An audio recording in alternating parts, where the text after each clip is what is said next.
నమశంకరాయ. ఈరోజు మనం పాద నమస్కారం ఎలా చేయాలో తెలుసుకుందాం.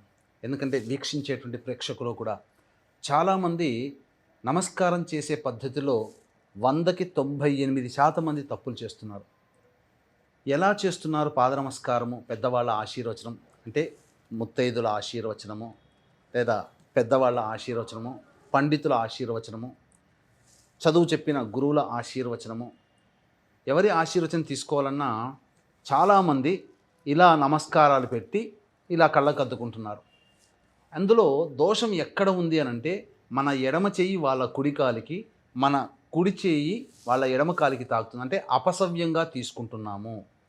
కాబట్టి పాద నమస్కారం చేసే విధానంలో మన ఎడమ చెయ్యి ఎదుటి వాళ్ళ యొక్క కుడి కాలుని, మన కుడి చెయ్యి ఎదుటి వాళ్ళ యొక్క కుడి కాలుని టచ్ చేసి అప్పుడు కళ్ళకద్దుకోవాలి.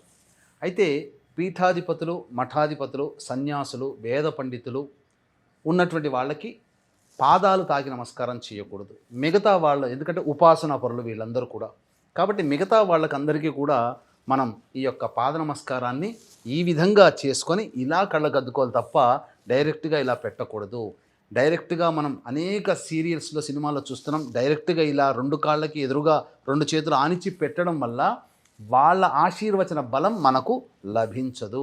అందుకనే మన ఎడమ చేయి ఎదుటి వాళ్ళ ఎడమ కాలుకి, మన కుడి చేయి ఎదుటి వాళ్ళ కుడి కాలుకి తాకి అప్పుడు ఇలా తీసుకొని నమస్కారం చేయడం అనేటువంటిది సంస్కారము. దీని ద్వారానే మీకందరికీ పెద్దల ఆశీర్వచనం లభిస్తుంది.